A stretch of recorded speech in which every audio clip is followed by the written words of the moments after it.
ora vi racconterò una storia. La storia di un avido, furbo e scaltro ladro di cuori.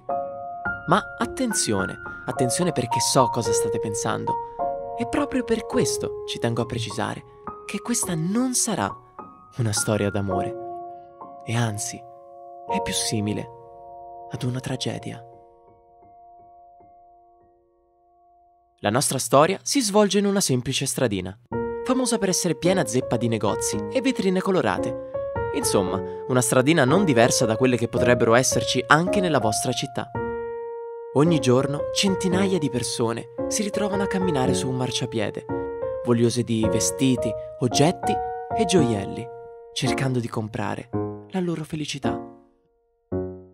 Ed è qui che il ladro di cuori, avido di quella felicità, può sfoggiare le sue doti da attore. Forse qualcuno lo avrà visto nei panni di un simpatico ragazzo, molto alla mano. Forse il giorno dopo l'avrete visto interpretare un affascinante straniero in cerca di indicazioni.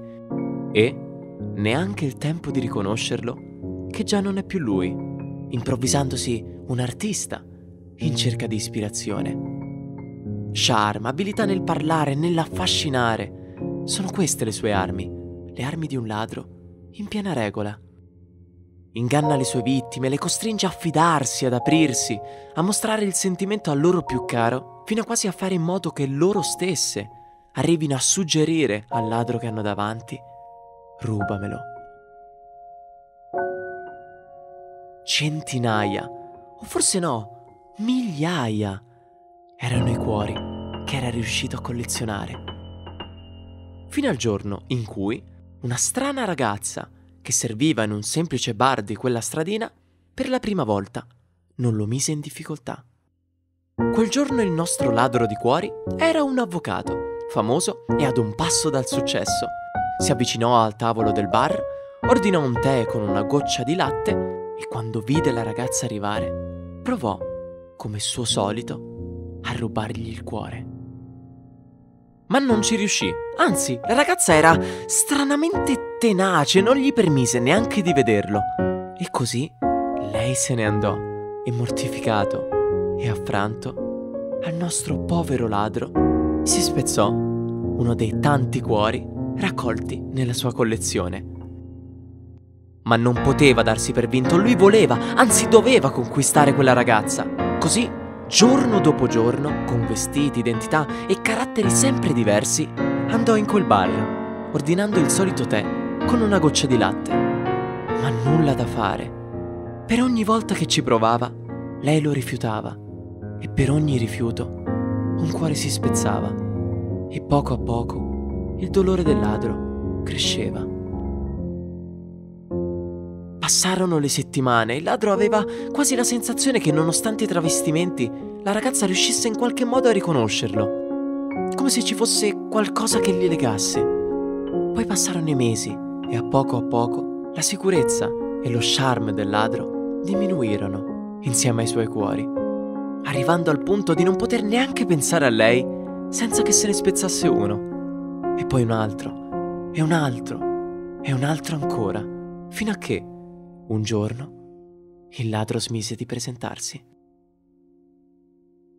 Era una sera qualunque, la ragazza aveva appena finito il suo turno ed era pronta per tornare a casa, quando notò qualcuno nascondersi dietro un angolo.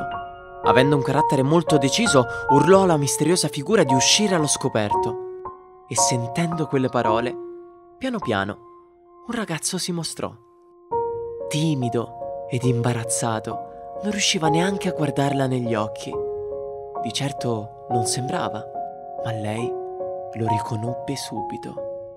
Quello, in realtà, era il ladro di cuori, spogliato di qualsiasi maschera. Malinconico, tremante, balbettava tenendo stretto a sé solo un piccolo cuore, già spezzato da molto tempo. La ragazza sorrise, forse perché in fondo lo aveva sempre saputo, e forse proprio per questo era riuscita sempre a riconoscerlo nonostante i travestimenti. Gli si avvicinò e per la prima volta, dopo mesi e mesi, lei e gli mostrò il suo cuore, anch'esso già spezzato, come quello del ladro.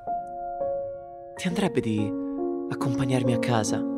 gli chiese la ragazza. Lui annuì felicemente e pian piano i due si allontanarono da quel posto, da quel bar e da quella stradina.